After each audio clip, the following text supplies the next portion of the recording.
Lumière Kaboulo TV, Lumière Kaboulo TV, Lumière Kaboulo TV. Réflexion avec R9, Fabrice R9, Fabrice. Mobali Madeo, Balingaka, moi c'est Lolanga Ninyango, Nengosa Salanga Yeleki Makasi, Kaboulo TV, yo, Lumière Kaboulo, réflexion. Réflexion, double CD Fantomas, Mayo. Il est là, il a toujours. Barbito s'abonne, chaîne les amoko. Ça c'est dit, Maboko, Taranga, on a s'abonné.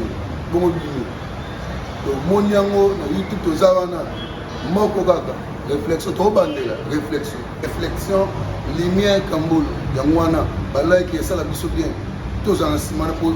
Et ça la G. Bongo. Toujours. Réflexion, Lumière Kambolo TV.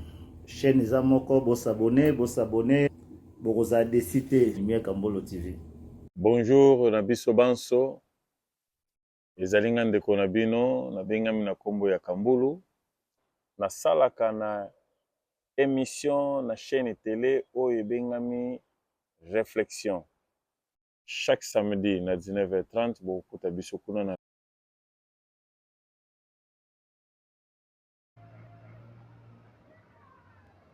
Bonsoir, na pesi biso nyonso mbote, na pesi groupe ya réflexion internationale mbote, na pesi biso nyonso bandeko nyonso, na pesi bino bambote ebele, na pesi papa na biso Kabolo oyo asangisi biso na kati ya groupe oyo ya réflexion internationale, na pesi bino bambote ebele. Na eko répondre na motuna ya semaine etuna melaki biso libala oyo aussi ebebi, libala oyo aussi bolingo eza lisusu te, ndenge nini bakoki kosala po bolingo ezonga ekoma ya sika ndenge ezalaki na baoyo babebisi, ndenge nini bakoki kosala. Bon, na réflexion na ngai nakoloba ke ebandeli nyonso ya libala ezalaka kaka pasi po boyebani te waye na bizaleli ne ye pa ye na bizaleli ne boye kokutana ntongo ebandeli ezalaka pasi.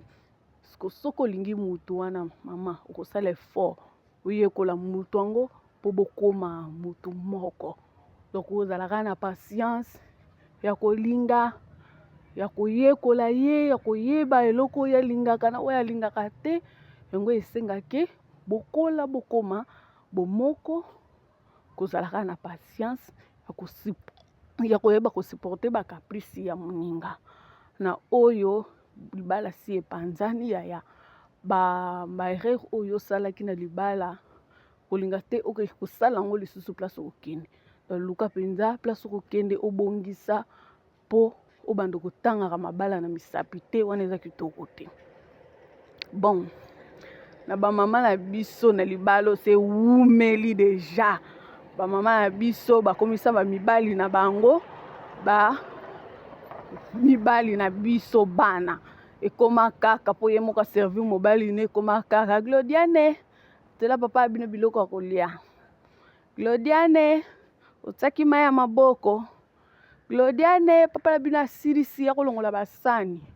Donc bamama na biso fo botika makambo oyo, mibali na bino bazalaka mibali ya bana na bino te, donc po bosala effort bino moko boyeba kozongisaka bolingo na bino avant biso tobotama ndenge bozalaka. Donc bosala mpenza effort bamama bochange mpenza bolongola pregisa wana oyo bokoma nango mpona koservi mibali na bino, donc bolongola yango mpenza bozongisa mibali na bino lokola babebe na bino nde bozalaki liboso avant biso tokola, botika kopesaka biso misala po mibali na bino bazalaka mibali na biso te, pardon mpenza.